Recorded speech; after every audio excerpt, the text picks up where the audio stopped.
You're making the biggest mistake of your life. My mother's voice still echoes in my head, 5 years later.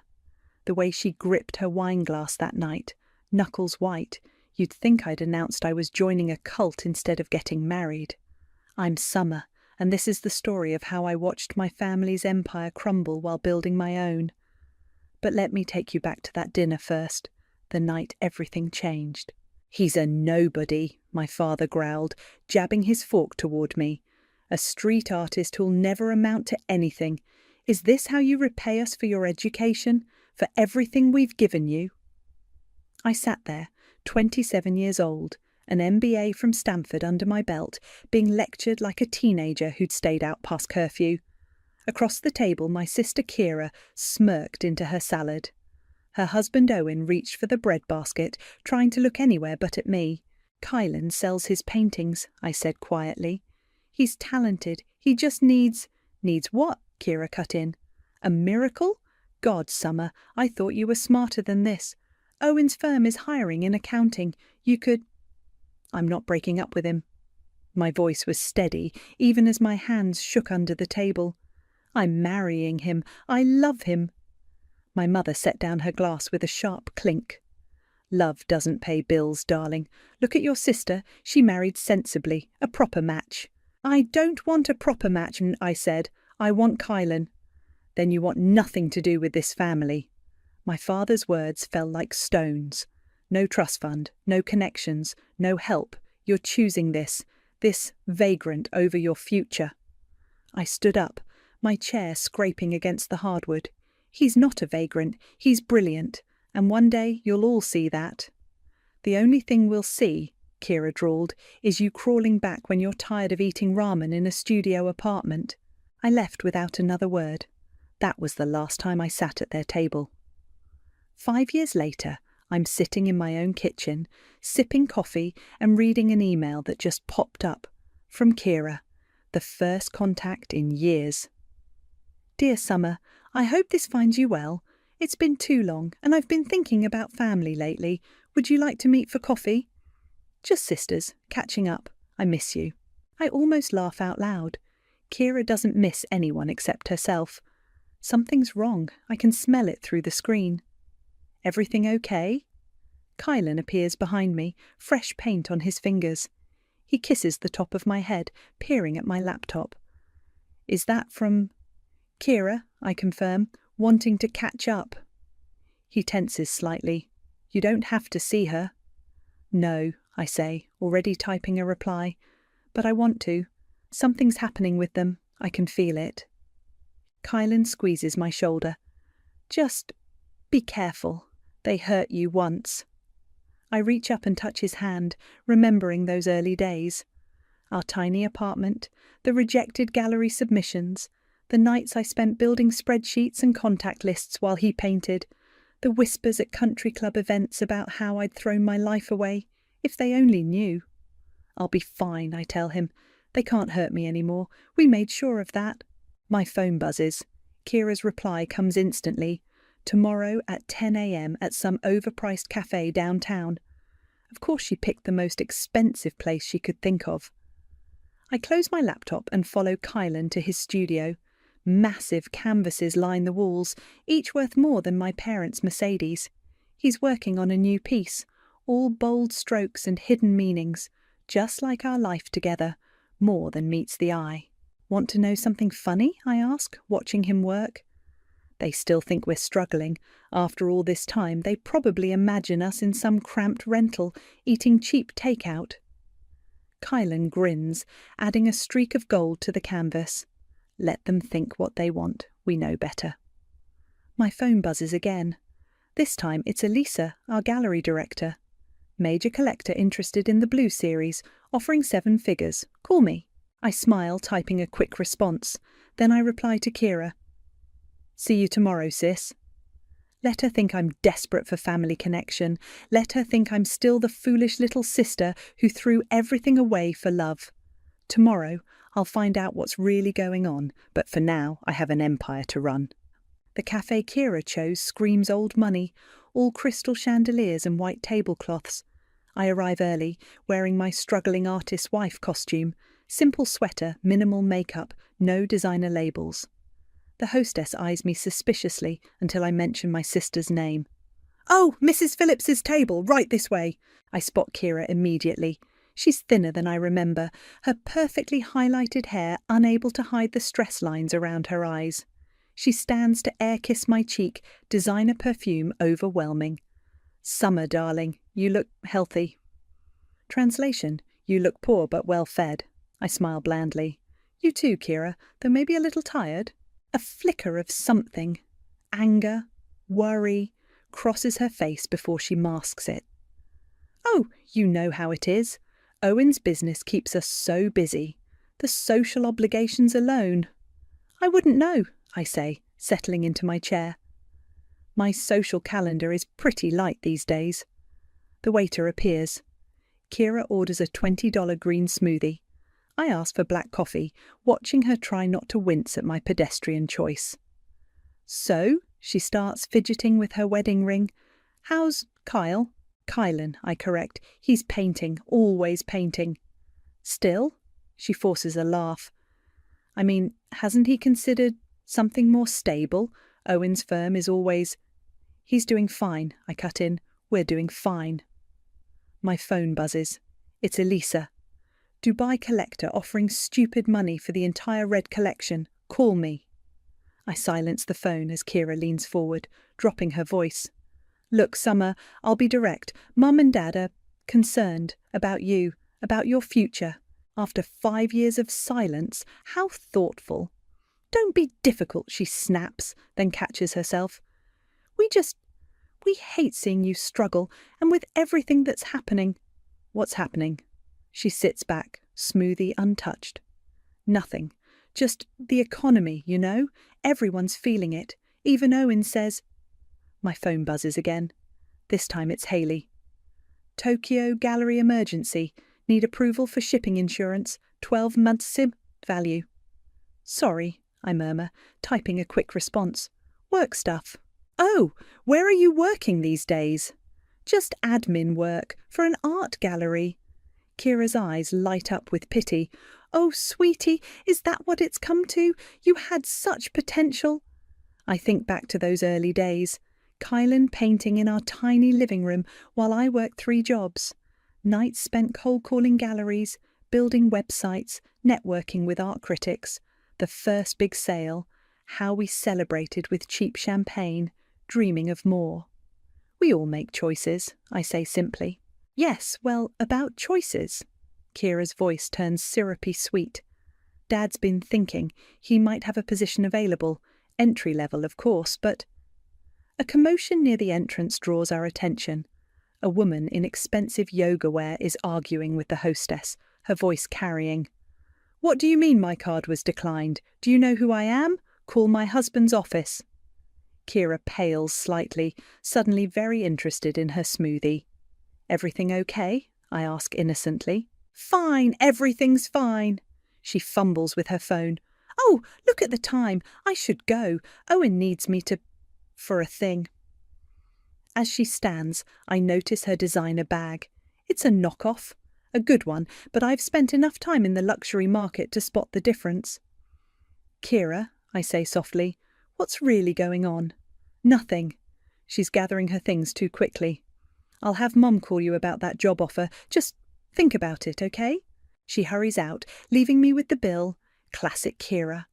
My phone rings. Elisa again. This time I answer. "Summer, we need decisions on the Dubai deal. They're offering 8 figures. "Counter with 15% higher," I say, watching through the window as Kira argues with the parking attendant. "And call our contact at the Times. I think it's time for that feature on Kylan's rise in the art world." "You sure? I thought we were keeping things quiet." Things change. I sign the check, adding a generous tip. "Oh, and Elisa, remember that old warehouse space we looked at? The one near your parents' country club?" "That's the one. Make an offer. I think it's time we opened a new gallery." Walking out, I pass the woman whose card was declined. She's crying into her phone. "Owen, please! You said the accounts would be fine by now." I smile to myself. Owen, Kira's Owen, Well. My phone buzzes with a text from my mother. Darling, please call. We need to discuss your future. Oh, Mom, if you only knew, my future has never been brighter. Yours, on the other hand. They're selling Grandma's house. Elisa's voice crackles through my phone speaker. Your parents just listed it. I freeze in the middle of reviewing contracts. What? It hit the market an hour ago. Urgent sale, way under market value. Want me to send the listing? My grandmother's Victorian mansion, the heart of our family for generations, the place where I learned to walk, where Kylan proposed, where I last saw my family whole. Now just another asset to liquidate. Send it, I say, my throat tight, and get me everything you can on Owen's company. An hour later, Hayley drops a thick folder on my desk. Owen's firm is underwater, multiple SEC investigations, frozen accounts, the works. They're trying to keep it quiet, but nothing stays quiet forever. I flip through the documents, each page revealing another crack in my family's perfect facade. What about my parents? Their investment portfolio was heavily tied to Owen's firm. Hayley hesitates. They're in trouble, Summer. My phone buzzes. A text from an unknown number. Aunt Summer, it's Adeline. Can we talk? I haven't seen my niece since she was 11. Now she's 16, and apparently reaching out behind her mother's back. Meet me at the gallery, I text back. Adeline arrives looking like a younger, softer version of Kira, but where her mother radiates superiority, Adeline's eyes hold something different. Curiosity, maybe even hope. Mum doesn't know I'm here, she blurts out. They're fighting all the time. Dad's never home, and when he is, he's just staring at his laptop looking sick. Grandma keeps crying on the phone and... Breathe, I tell her, leading her through the gallery. Start from the beginning. She talks as we walk, her words tumbling out between gasps. The whispers at school about her dad's company, her mother's maxed-out credit cards, the country club gossip about the Jensens' fall from grace. And now they're selling great-grandma's house, she finishes. Mum says it's temporary, just until things stabilise, but you don't believe her. Adeline shakes her head, stopping in front of one of Kylan's paintings. This is beautiful, she whispers. Mum says Uncle Kylan's a failure, but these are amazing. Your mother says a lot of things. I know. She turns to me, eyes bright. That's why I came. You got out. You built something real. I want to learn from you. Before I can respond, the gallery door chimes. Kira storms in, face flushed with rage. Adeline, get in the car, now. Mum, now. Adeline shoots me an apologetic look before scurrying out. Kira rounds on me, all pretense of sisterly affection gone. Stay away from my daughter. She came to me, I say calmly, maybe because she's tired of living in a house of lies. Lies? Kira laughs hysterically. You want to talk about lies? How about you, playing at being a gallery administrator while your husband wastes his life on finger paintings? I walk to my office, Kira following like a heat-seeking missile. Speaking of lies, I say, how's Owen's firm doing? She stops cold. What? And Mum and Dad's investments? Grandma's house? I turn, meeting her eyes. The country club membership you can't afford anymore? You! Her face contorts. You've been digging, enjoying our problems, aren't you? Little Summer, finally feeling superior. No, Kira, I'm just wondering why you're here, really here. She deflates slightly, sinking into a chair. We need help, she whispers. Just until Owen's deals come through. A small loan, your husband. His art must bring in something. My husband's finger paintings? I can't help the edge in my voice. The ones you've mocked for years. I was wrong, okay? Tears smear her expensive mascara. Is that what you want to hear? We're desperate. Mum and Dad are losing everything. Owen's facing. He might go to... She breaks off, sobbing. I should feel vindicated. Instead, I just feel tired. I'll think about it, I say finally. Really? Hope flickers across her face. On one condition, you all come to dinner at my place. Your apartment? My house, I correct her. Friday night, 7 o'clock. Bring the whole family. She stands, straightening her knock-off bag. Thank you, Summer. You won't regret this. Oh, but someone will regret this Friday. Just not me. After she leaves, I call Kylan. Remember how we talked about revealing everything? I think it's time. Are you sure? I look at Grandma's house listing on my screen, then at the SEC documents about Owen's firm. Yes, let's show them exactly who they've been looking down on all these years. Friday can't come soon enough. Friday evening arrives with the precision of a well-orchestrated play. Elisa and Haley help me set the stage, arranging Kylan's most valuable pieces throughout our penthouse. The dining room table gleams with crystal and silver, all the trappings my mother once claimed I'd never have again. The Dubai contracts are signed, Elisa says, adjusting a painting worth more than my parents' house. And the Times article goes live at midnight. Perfect timing, I smile, checking my watch. They should be here in 20 minutes. Kylan emerges from his studio, trading his paint-splattered clothes for a crisp suit. Ready for this? I've been ready for 5 years. The doorman calls up at exactly 7. I watch through the security feed as my family clusters in the private elevator, their expressions shifting from disdain to confusion as it rises past the 20th floor. The doors open, and I savour their first reactions. My mother's sharp intake of breath, my father's narrowed eyes, Kira's mouth falling open, Owen's visible gulp. "Welcome," I say warmly. "Please come in." They shuffle into our foyer, trying to hide their shock at the marble floors, the soaring ceilings, the casual display of wealth they thought we'd never achieve. "This is—" my mother starts, then stops. "You live here?" "Oh, yes," I guide them through to the living room. "Drink. We have that Bordeaux you used to love, Mum." "How—" Owen's eyes dart around, lingering on each painting. "This building, these units cost a fortune," I finish for him. "Yes, they do." Adeline breaks away from her parents, moving to examine a massive canvas. "Uncle Kylan, did you paint all these?" "Everyone," he says quietly. "They're incredible," she breathes. "They're worth nothing," Kira snaps, but her voice wavers. "Right?" I pour the wine, letting the silence stretch. Finally, my father clears his throat. "Summer, about that loan—" "Of course," I gesture to the dining room. "Let's discuss it over dinner." They follow me like dazed sheep, taking their seats around the table. Our private chef serves the first course. My mother's eyes widen at the caviar. "So," I begin casually, "how much do you need?" Owen shifts uncomfortably. Two million would tide us over until—" "Until what?" I ask. "Until your Ponzi scheme recovers?" He chokes on his wine. "How did you—" "No." I pull out my tablet. "The SEC investigation is quite thorough. Would you like to see it?" "Now see here," my father starts, but I cut him off. "Or should we discuss the margin calls on your accounts, the foreclosure notices, Grandma's house?" "Summer," my mother pleads, "we're family."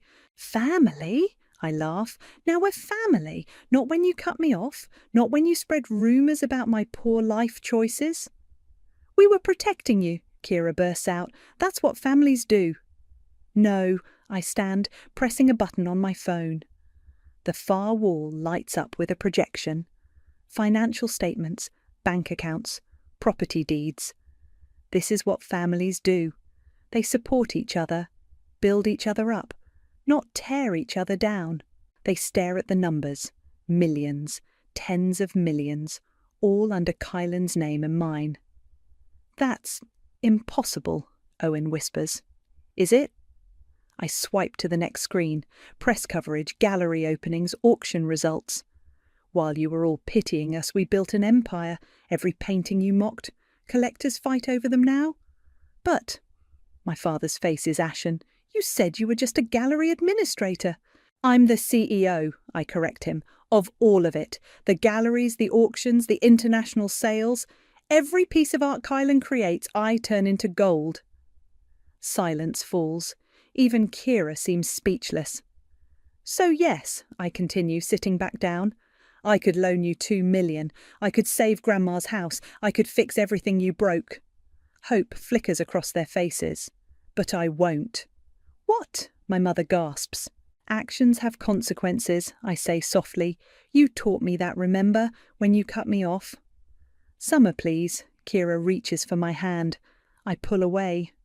The Times is running a feature at midnight. Art World's Power. Couple reveals all. Your social circle will know everything by breakfast. You can't, my father growls. I already have. I raise my glass. To family. Adeline suddenly laughs, a bright, genuine sound. You're amazing, Aunt Summer. Adeline, Kira snaps. No, Mom, they are amazing. While you were all looking down on them, they were building something real. I look at my niece with new appreciation. Would you like to intern at the gallery this summer, Adeline? She will not, Kira stands, grabbing Adeline's arm. Actually, Adeline pulls free. I will. I want to learn from someone who creates value, not just spends it.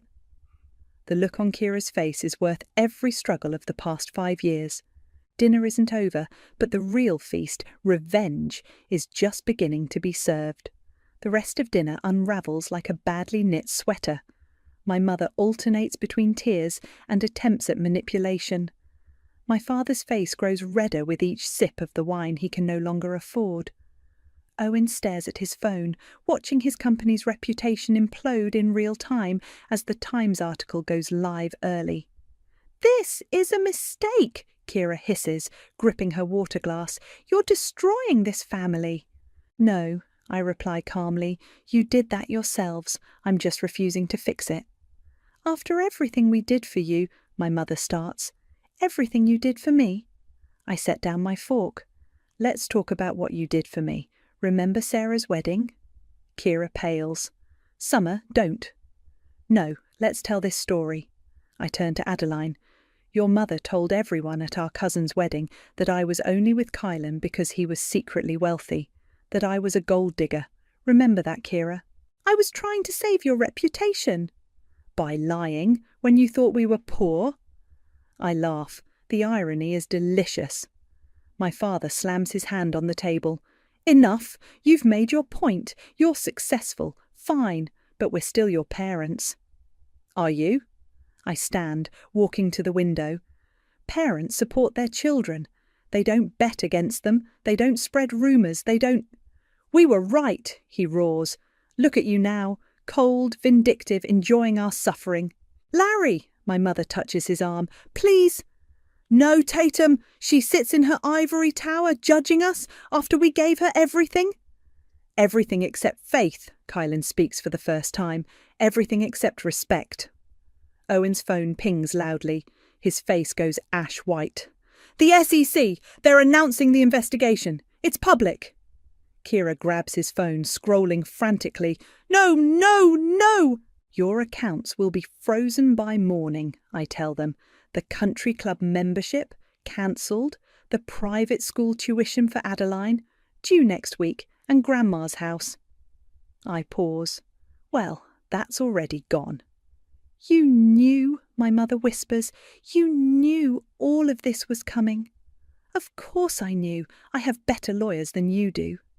And you let us walk right into this trap, Kira's voice breaks. Your own family.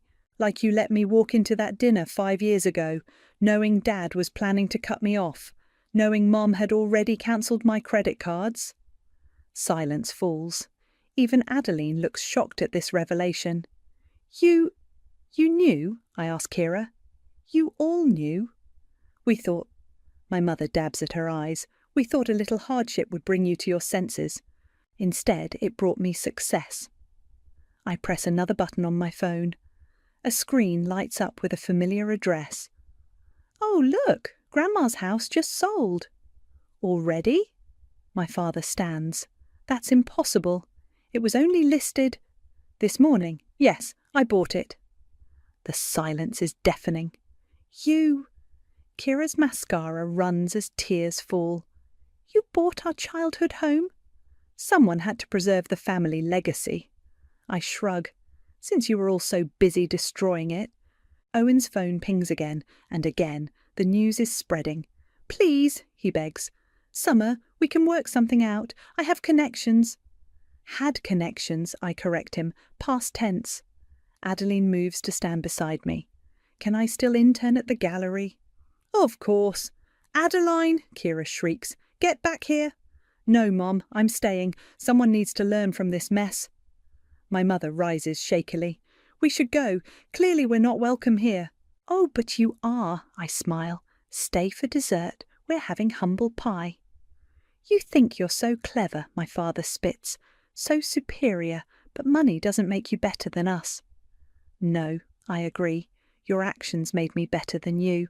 I learned from every cruel word, every dismissive gesture. You taught me how to be strong, how to be ruthless. Congratulations. They file out slowly, defeated, all except Adeline, who hangs back. That was brutal, she says, but they deserved it? Yes, I look at my niece, really look at her. They did. Are you sure about the internship? She nods. Someone needs to break the cycle. Might as well be me. After they're gone, Kylan wraps his arms around me. You okay? I lean back against him, watching the city lights. You know what's funny? For years I dreamed of this moment, but now I just feel free. I turn to face him. We did it. We really did it. No. He kisses my forehead. You did it. I just painted. My phone buzzes. Elisa sending screenshots of the social media explosion. The mighty Jensen family's fall from grace is trending. Sometimes revenge isn't about getting even. It's about getting free. And I'm finally, completely free. The aftermath hits like a tsunami. By morning, my phone is flooded with messages from long-lost relatives and family friends, all suddenly remembering my existence. The country club crowd that once shunned us now desperately seeks connections. Another interview request, Hayley announces, waving her tablet. Forbes this time. I'm sorting through emails when Elisa bursts in. You need to see this. She pulls up a video on her phone. It's my mother, mascara smeared, being escorted out of the country club. This is a mistake, she shrieks at the security guard. We've been members for 30 years. Should we do something? Elisa asks. No, I reply, but my voice catches slightly. They made their choices. My phone rings, Adeline. Mum's having a meltdown, she says without preamble. She's threatening to send me to boarding school if I take the internship. Can she afford boarding school? No, Adeline laughs darkly. She can't afford anything anymore. Dad's frozen all the accounts. He might be facing charges. Before I can respond, my office door flies open. Kira storms in, looking wild. Fix this, she demands. Fix it now. Security, I call out, but she waves a piece of paper in my face. Your precious gallery. It's built on family land. Dad's name is still on the deed. He'll shut you down. I smile, taking the paper. You mean this deed? Check the date. She snatches it back, eyes widening as she reads. This is from 3 years ago. You bought it? Through a shell company. Dad was too proud to check who was really buying. You've been planning this, she whispers. All of it. For years. No, I lean back. I've been succeeding for years. This is just the natural conclusion. Owen's going to jail. Her voice breaks. Did you know that would happen? He committed fraud, Kira. Actions have consequences. Like you're so perfect, she spits, living in your tower playing Art World royalty. Mum, Adeline appears in the doorway. Stop. You, Kira whirls. Get in the car. We're leaving. No. Adeline moves to stand beside my desk. I'm staying. Someone has to learn how to build something real. I am your mother. And she's my aunt, the only one in this family who actually created something instead of just spending Daddy's money. Kira recoils as if slapped. I gave you everything. You gave me things, Adeline corrects. Aunt Summer's giving me knowledge. My phone buzzes. Kylan sending a photo. He's at Grandma's house overseeing repairs. Keeping the old girl in the family, his message reads. The house. Kira sees the photo. You're really keeping it? Someone should. It's where I learned my most important lesson after all. What lesson? That family isn't about blood or money. It's about who stands by you when you have neither. Tears stream down Kira's face. We were trying to protect you. No, I stand. You were trying to control me. There's a difference. And now you're controlling us, taking everything. I'm not taking anything. Your husband's crimes, Dad's bad investments, your overspending. You did this to yourselves. Security finally arrives, but I wave them off. Kira slumps into a chair, defeated. What do you want? She whispers. Money? Public apology? What will make you help us? Nothing, I reply softly, because this isn't about revenge anymore. It's about consequences. We're your family. No, Adeline cuts in. You're her relatives. Kylan is her family. The people who believed in her, they're her family. You're just DNA. Kira stands slowly, dignity in tatters. You've won, Summer. Congratulations. I hope it was worth it. It wasn't about winning, I tell her, retreating back. It was about surviving. You just never thought I could do both. After she's gone, Adeline perches on my desk. That was intense. Welcome to the art world, intern. First lesson. Every masterpiece has dark shadows. My phone rings again, the Times wanting a follow-up interview. The headline, Art World's Power Couple Reveals Hidden Empire has gone viral. Should I take it? I ask Adeline. She grins. Absolutely. Show them what real success looks like. I answer the call, watching through my office window as Kira's car pulls away. In the reflection, I see myself. Not the family failure, not the poor artist's wife, but the woman who built an empire from their discarded dreams. Yes, I tell the reporter, I have quite a story to tell. Because sometimes the best revenge isn't just success. It's success they have to watch, powerless to deny or destroy. And I'm just getting started. A week later, I'm standing in Grandma's house, my house now, running my fingers along the familiar banister. Kylan's team has already started restoration work, bringing life back to the old walls. My phone hasn't stopped buzzing since the Times article. Owen's arrest made national news. My parents have fled to their lake house, hiding from reporters. Kira's social media has gone dark. The East Wing needs the most work, Kylan says, coming up behind me. But the bones are good. Like me, I smile, but it doesn't quite reach my eyes. The doorbell rings. It's my mother, looking smaller somehow, her designer clothes replaced by simple slacks and a sweater. Summer, she says quietly, can we talk? I lead her to the kitchen, the heart of the house, where she once taught me to bake cookies. Now she sits at the counter like a stranger, hands clasped tightly. Your father's had a heart attack. The words hang in the air. I grip the counter. He's stable, she continues, but he's asking for you. Why? Because you won. Her laugh is hollow. Everything we built, everything we thought we were protecting, it's gone, and you built something bigger. I didn't want to win, Mum. I wanted you to love me anyway. I did love you, she bursts out. I loved you enough to try to save you from struggle, from hardship. No, I cut her off. You loved your idea of me, the perfect daughter who'd marry rich and live your kind of life. You never loved who I actually was. And who are you? She whispers. Someone who chose love over money, who built something real instead of living on appearances. Who learned that the hardship you feared was actually the foundation of everything good in my life? She wipes her eyes.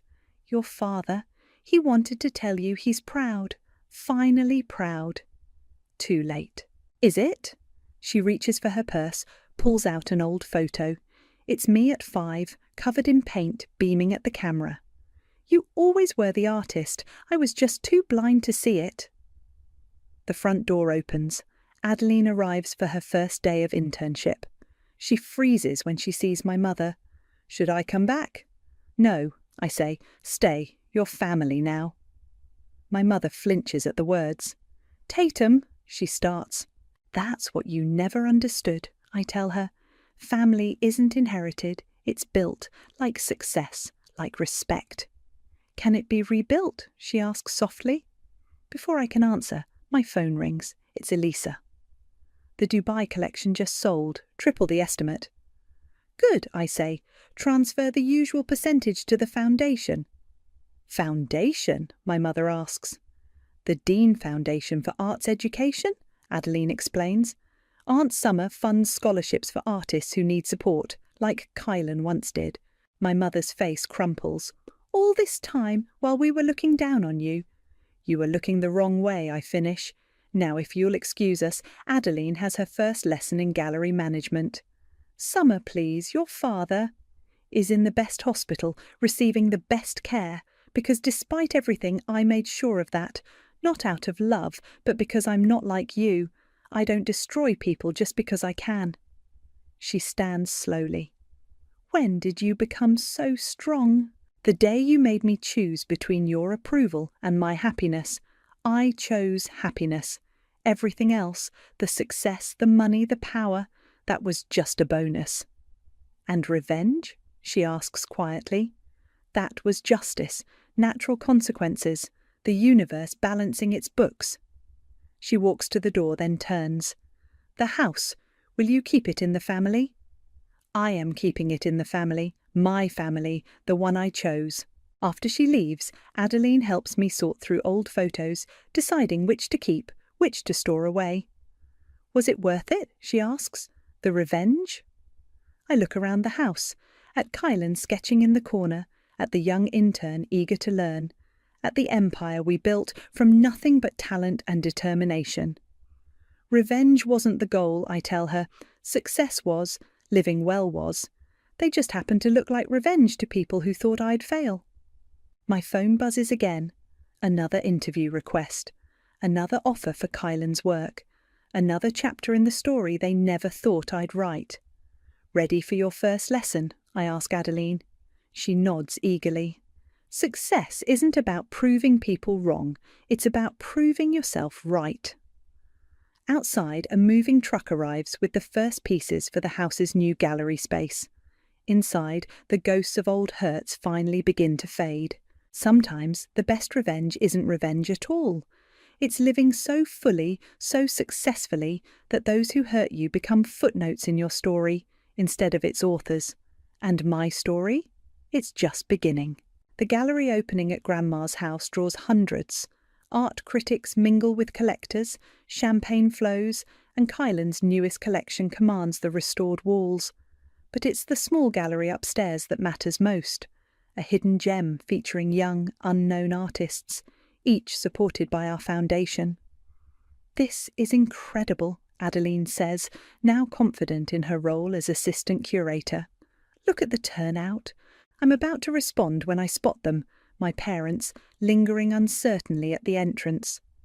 Dad looks frail after his heart attack, leaning on a cane. They haven't RSVP'd. I haven't seen them since that day in the kitchen. Should we call security? Elisa appears at my elbow. No, I say. Let them in. They make their way through the crowd, my mother's eyes widening at each familiar face. People who once attended her garden parties, now here celebrating her outcast daughter's success. Summer! My father's voice is rough. This house, you've done something remarkable here. Yes, I agree, I have. Is there... He clears his throat. Is there somewhere we can talk, privately? I lead them to Grandma's old study, now my office. They sink into the leather chairs, looking small against the backdrop of Kylan's most personal work. A portrait of me at my desk, power and vulnerability balanced in every brushstroke. Owen's sentencing is tomorrow, my father says. I know. Kira, she's moving in with us, starting over. Good for her. Summer, my mother leans forward. We've lost everything. Our reputation, our money, our place in society. But losing you, that was our biggest mistake. Finally figured that out, did you? We were wrong, my father says simply. About everything. About you. About Kylan. About what matters. And now that I'm successful, you want to make amends? No, my mother surprises me. We want to make things right, not because you're successful, but because you're happy. We see that now. The foundation, my father gestures to a brochure on my desk. Supporting young artists. That's remarkable. Someone should, I say. Someone should believe in dreams that don't fit into neat, socially acceptable boxes. A knock at the door. It's Kylan. They're asking for you downstairs. The Times wants photos. My parents start to rise, but I hold up a hand. Stay, watch. Through the study window, they can see the grand gallery below. I descend the stairs, cameras flashing. Kylan joins me, his hand warm in mine. We're photographed beside his masterpiece, a massive canvas depicting a phoenix rising from golden ashes. When I return, my father's crying, actually crying. "I never saw it," he whispers. "How strong you are, how capable. I was so busy protecting what I had, I couldn't see what you could build." "I don't need your approval anymore," I tell them. "I don't need anything from you." "We know," my mother says. "That's why we're here, not to ask for help, not to reconnect with success, but to say, we were wrong, completely wrong." "And Kira?" "Learning," my father sighs. "The hard way, like we are." Adeline appears in the doorway. "Aunt Summer, the Dubai collectors are here." My parents stand. "We should go." "No," I surprise myself saying. "Stay, watch what your daughter built. Not to rub it in, but so you understand, really understand, what you almost stopped from existing." They follow me downstairs, hanging back as I work the room. I'm in my element here, moving between art world elite and scholarship recipients with equal ease. Kylan catches my eye from across the room, his smile saying everything. Later, as the crowd thins, my father touches my arm. "Thank you for letting us see this, for not destroying us completely when you could have." "I'm not you," I tell him. "I don't destroy things, I build them." "Can you build bridges?" my mother asks softly. I look at Kylan, at Adeline, at the empire we've created, at the young artists whose dreams we're funding, at my parents, humbled but finally seeing me. "Bridges take time," I say, "and trust, and proof that both sides want to cross." "We do," they say together, then start small. "Come to dinner next week. Meet the real me, the real us. No expectations, no past, no judgment. Just dinner." They nod, understanding the gift and the warning it contains. As they leave, Kylan wraps his arms around me. "You okay?" "Better than okay," I say, watching them go. "I'm free, really free, not from them, but from needing them, from wanting their approval, from the past." "And the revenge?" "Turned into something better, something that helps people instead of hurting them." Because sometimes the best endings aren't about getting even. They're about getting better, growing stronger, building higher. And sometimes, just sometimes, they're about learning to build bridges instead of burning them.